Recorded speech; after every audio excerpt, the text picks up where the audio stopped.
right, good afternoon, everyone. I have just a few things at the top, and then I'll be happy to take your questions.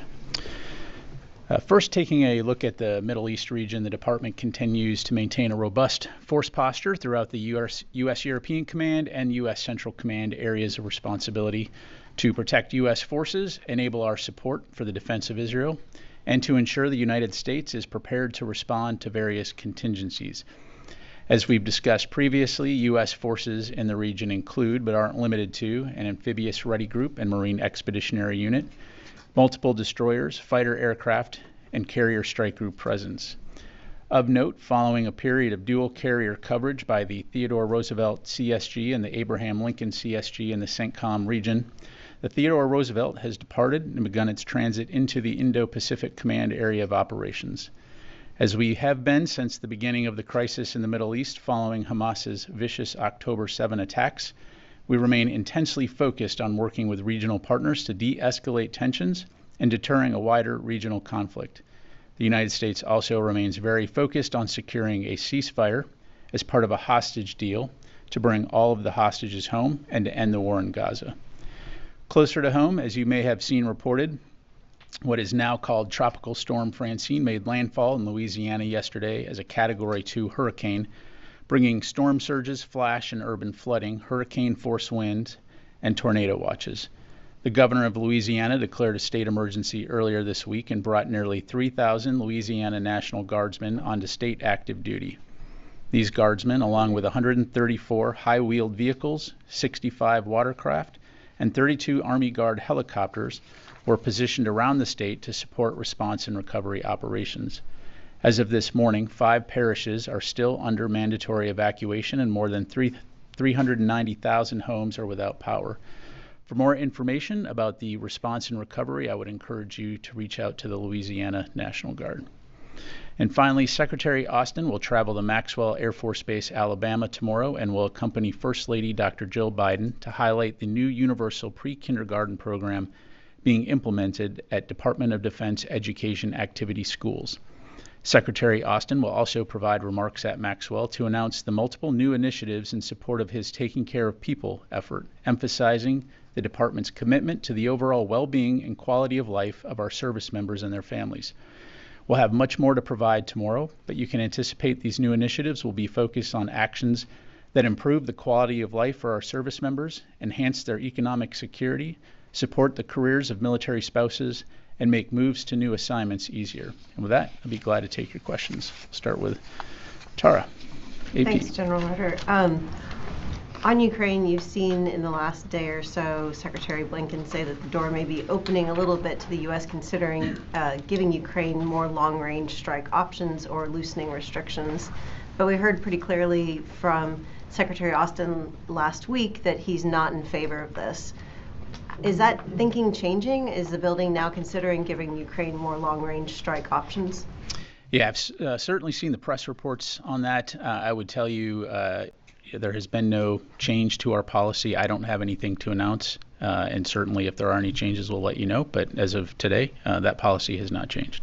What is the primary driver behind Secretary Austin being reluctant to further loosen the restrictions or to provide more long-range options?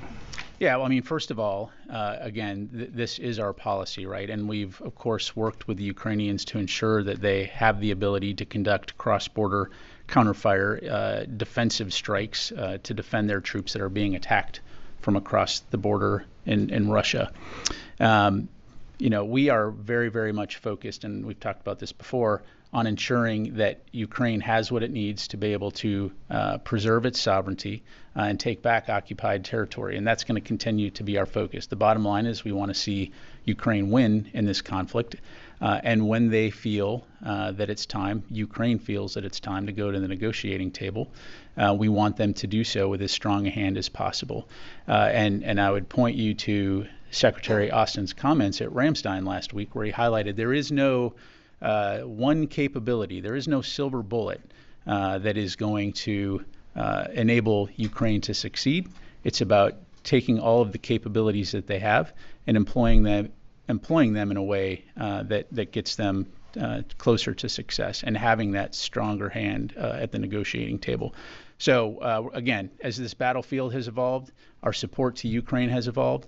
But again, as of right now, the policy has not changed. I'll just leave it there. Okay, one other topic.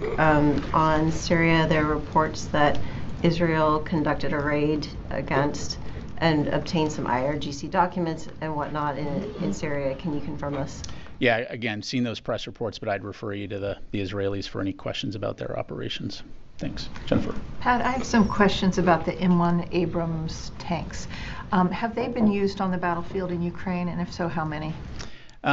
Thanks, Jennifer. I'd refer you to them to talk about where and if they've employed those capabilities. I mean, as you know, we've obviously provided them, helped train them, and provide some remote tele-maintenance capability. But as far as where and if they've employed them, I'd refer you to them. And do the Ukrainians have permission to use them across the border in Kursk?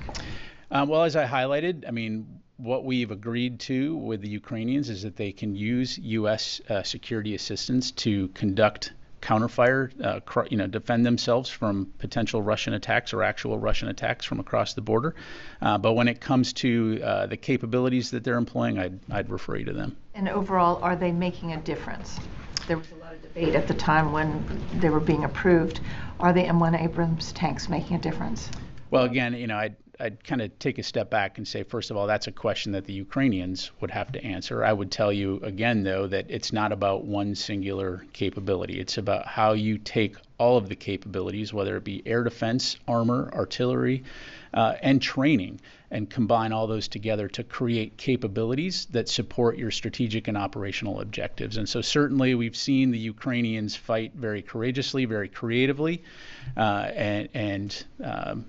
there's no reason to think that things are going to change in that regard anytime soon. And separately, on the Hill yesterday, there was a heated hearing on U.S. chips, supercomputer chips that have ended up making their way into Russian weapons. Senator Blumenthal hosted the hearing, and 4 technology companies, including Intel and Texas Instruments, were brought before the hearing.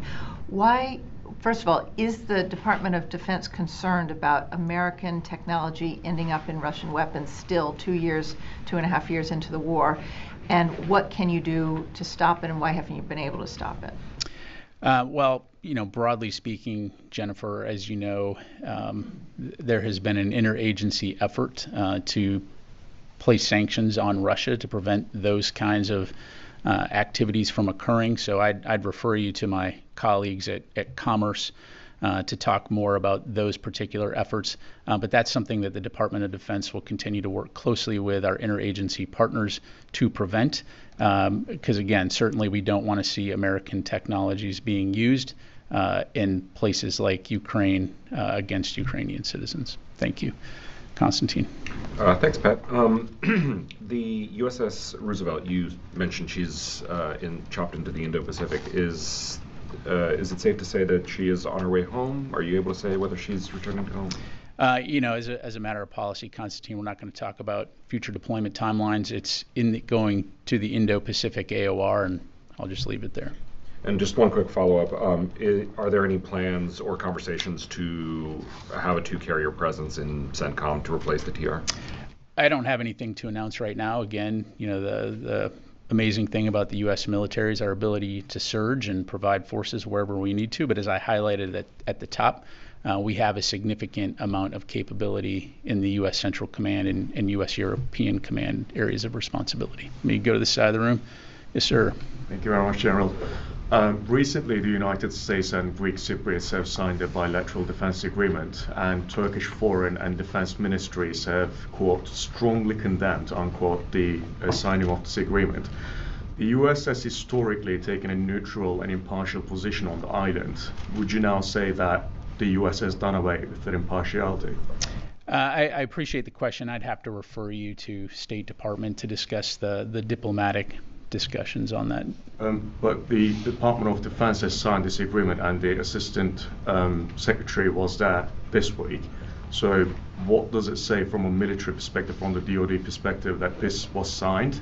And how does it change the US military presence in that region. It's Yeah. just basically U.S. base right now. I'll tell you what, let me take your question and we'll come back to you on that. Thanks. Ellie.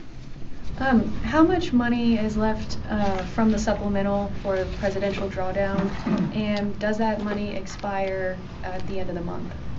Yeah, thanks, Ellie. So broadly speaking, it's important to remember that when we talk about presidential drawdown authority, it's exactly that. It's the authority to spend monies within the DoD budget and the supplemental. And so at the end of the fiscal year, those authorities would expire.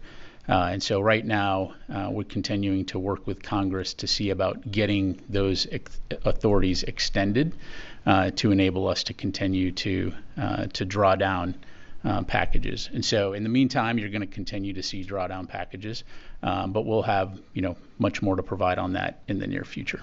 Is it $6 billion? Let me take that question. Janie. Thank you, General. Two questions, North Korea and Russia. First question, following North Korea's continued garbage balloon provocations, it launched multiple short-range ballistic missiles into the East Coast early yesterday, the day after the U.S. presidential debate. Do you think there is a possibility that North Korea will use additional provocations to interfere with the United States presidential elections? Look, we obviously saw the DPRK's launching of those missiles. I would refer you to Indo-PACOM's statement on that. We certainly condemn that kind of destabilizing action, and I'll just leave it there.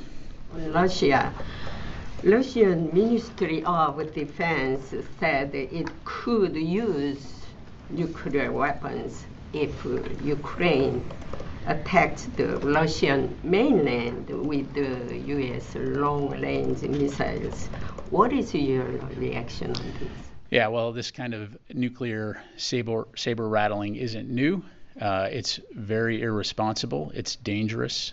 You've heard Secretary Austin highlight the fact that this is not the kind of language that a nuclear-armed large military country that's nuclear-armed with a large military should be saying.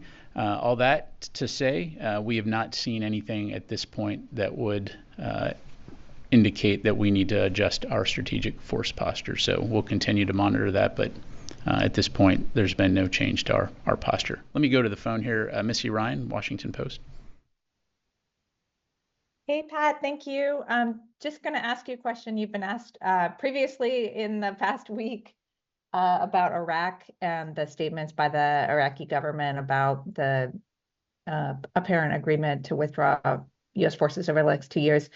Are they accurate? And I know you've said that you can't confirm that just now. Can you, number one, is that still the case? And number two, can you talk about what has been agreed to in principle? Is it accurate to say that the U.S. and Iraq have agreed in principle to withdraw all U.S. forces? Is just a question of when and how? That's my understanding. Just want to make sure that that's correct.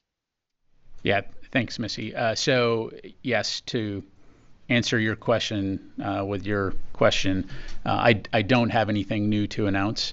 As we've highlighted, we have been discussing with our Iraqi partners what the transition from the global coalition in Iraq, what that transition would look like to an enduring bilateral security partnership between the U.S. and Iraq would look like.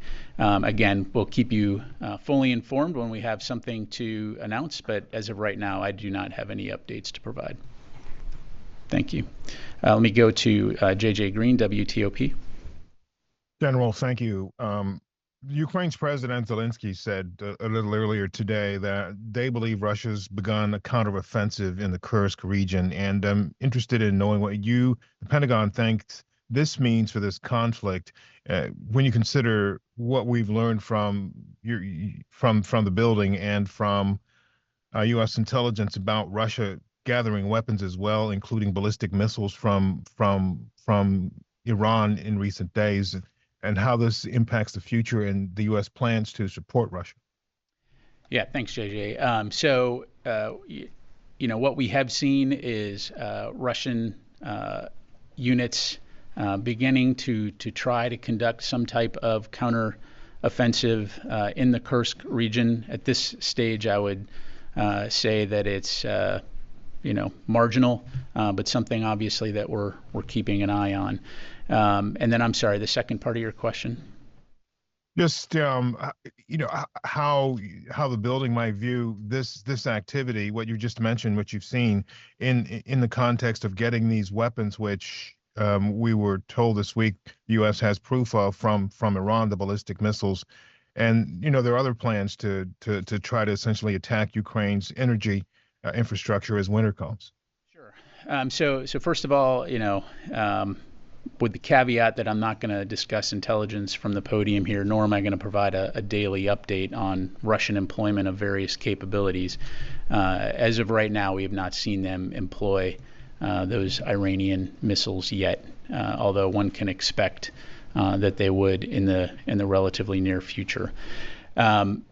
But again, if you take a step back here in terms of what we're focused on, it's on enabling Russia to defend its sovereignty and deter future Russian aggression. So both urgent needs and long-term needs. And as we go into the winter, making sure that they have the capabilities from an air defense standpoint to protect critical infrastructure like energy infrastructure, which we know the Russians are targeting, but also at the same time that they have the capability they need on the front lines like armor and artillery, ammunition, to be able to check any type of Russian operations, for example, near Pokrovsk, and elsewhere in the battlefield, to include in the Kursk region. So it'll ultimately be up to the Ukrainians as they design their campaign plans on how they're going to employ those forces.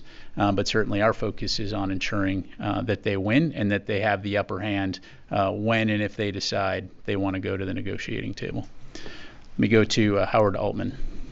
Hey, thanks, Pat. I want to drill down a little further on Tara's question about the Israeli raid in Syria. Did the Israelis inform the U.S. either before or after that raid that was being conducted? And given that they are a CENTCOM member and also receive a great deal of U.S. aid, should they inform the U.S. either before or after this raid took place?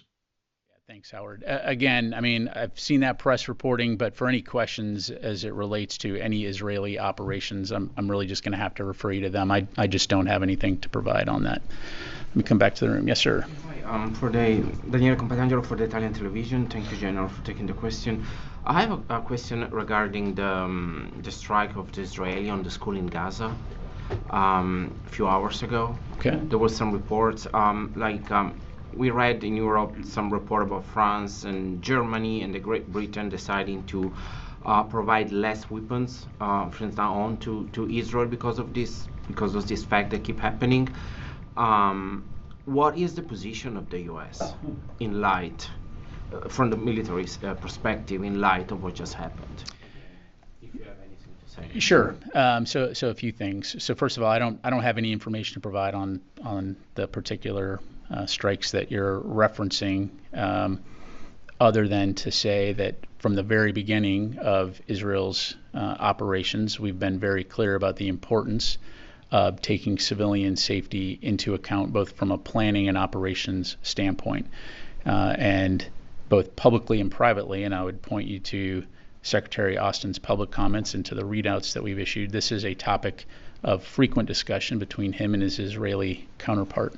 The bottom line is we believe that Israel has both a strategic and a moral imperative in terms of protecting civilians. I will also highlight, though, that there is culpability on the side of Hamas in terms of their techniques, and procedures of embedding their operations within civilian infrastructure to include schools, hospitals, mosques.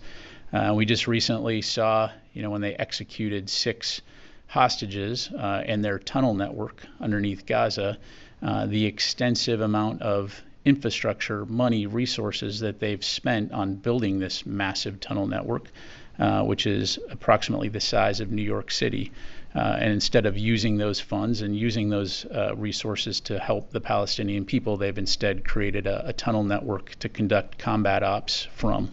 This is the challenge that Israel is up against. We do not want to see any civilians killed in this conflict, whether they be Palestinian or Israeli, and we'll continue to work towards that. This is why a ceasefire deal is absolutely essential now, and getting all of the hostages released immediately is so important, and we'll continue to work towards that. Thank you. Tony? A couple questions. Does the fact that the United States now has a one carrier presence in the Middle East, the AO Middle East, the normal presence, by the way, is that an indication that you feel that the temperature between Iran and Israel has dropped and the threat from Iran to Israel is less than it was a month ago? Well, what I would say, Tony, just like I highlighted at the top, we are going to take any potential threats very seriously. And again, Iran has indicated that they want to retaliate against Israel. And so we're going to continue to take that threat very seriously. And we're going to continue to maintain a robust presence in the Central Command and European Command AORs.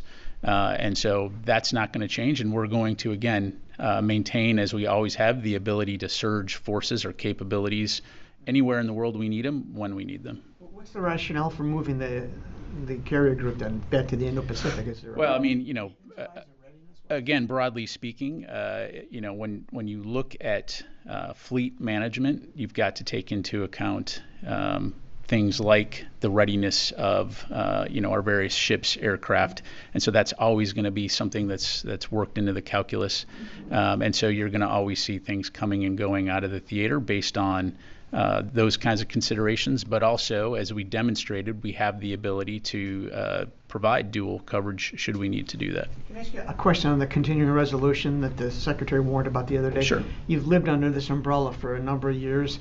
What stake does the individual sailor, soldier, airman, and space cadet person have in the fight? Will they not be paid over a continuing resolution period, or is it a question of them not getting raises? I mean, what is their individual stake, if you can clear that out?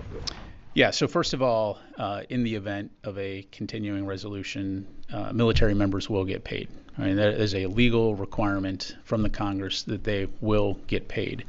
But I think it's important to highlight, because there are no funds available, and because the baseline budget would not change, that would force us to offset the costs of these well-deserved pay raises, and it would cut into other programs and accounts at potentially damaging levels. And so, again, we would encourage the Congress to pass a budget, but the bottom line is military members and our civilians will get paid. But their salaries then would be offset, the other accounts would be offset to pay for their continuing salaries, like procurement and O&M. That's and research. correct. That's correct. Okay, thanks. Thanks. Chris. Thanks, Pat. You've highlighted the threat of these short-range ballistic missiles provided by Iran. Does the Pentagon believe that U.S. systems provided to protect against ballistic missiles would be effective against these Iranian? Well, Chris, I would tell you that it's not just U.S. systems. The international community has rushed air defense capabilities and training to the Ukrainian armed forces. And so this is really an international effort to support Ukraine and their integrated air defense capabilities. And that's something that we're going to continue to look at to enable them to defend against those kinds of missiles and the other threats that Russia has employed. And don't forget, this isn't Iran's entree into this conflict. They've been providing drones, one-way attack drones, as you know, for a while now. And so they are absolutely complicit in the continued death and destruction of innocent civilians inside of Ukraine. And we'll continue to do everything we can to enable the Ukrainians to be able to defend themselves, both on the ground and in the air. Thank you. Yes, Otep. Thank you. I have a question on this new NATO command and Wiesbaden that was supposed to coordinate security assistance for Ukraine. Has it begun its operation? Do you have any details or updates on that? That's really a question for NATO. You're talking about NSATU, which is the NATO element. My understanding is that yes, they have begun. But again, I'd refer you to NATO for any details. One more on the air defenses for Ukraine. The Patriot battery that was announced by the president in July, has it arrived in Ukraine? Is there additional training? So what's the status of that delivery? Yeah, so as I'm sure you can appreciate, for operation security reasons, I'm not going to talk about the movement of Patriots other than to say that, A, we'll let the Ukrainians talk to their level of comfort about what capabilities have arrived in country, and we'll defer to them on that. But B, we are going to, as we have from the very beginning, continue to work with the international community to rush those capabilities there as fast as we can. Thank you. Time for a few more. Ryu. Thanks so much. The question is about Okinawa. Yesterday, the governor of Okinawa, Tamaki, met with officials at the Pentagon and the State Department, and the governor expressed his concerns about recent alleged sexual assaults by U.S. service members in Okinawa and a lack of transparency in these cases. So could you please provide a comment on this meeting and on how the U.S. and Japan can improve transparency in incidents in Okinawa? Yeah, no, I really appreciate the question. And as we've said before, the alleged behavior of these service members in no way reflects the core values of the U.S. military, nor does it represent the conduct of the overwhelming majority of U.S. personnel who are based in Japan that we have forward deployed. And so we do share the concerns of the local community regarding these cases. We are deeply troubled by the severity of the allegations, and we absolutely regret the anxiety this has caused. I do know that the respective units are working very closely with local authorities to investigate the allegations thoroughly, while at the same time ensuring the due legal process under applicable laws and agreements. And I would refer you to U.S. Forces Japan for any further questions on that. Thank you. Thank you very much, General. My first question is about Pakistan's role in the Indo-Pacific strategy of the U.S. As I'm sure you know, that China has invested big billions of dollars there in the seaport, and their weapon is mostly now Chinese as well. Is there any other role of Pakistan from a military point of view you see beside the terrorism operations that you guys conduct? Well, I mean, that's really a question for Pakistan to address. Certainly, as you know, we value Pakistan as a partner, and we'll continue to look at ways that we can work together towards regional security and stability, but I don't have any specific announcements to make. Thanks. One more, General. In Pakistan, Pakistan military has just used a new name for the Taliban in Pakistan, something like Fitna Khariji.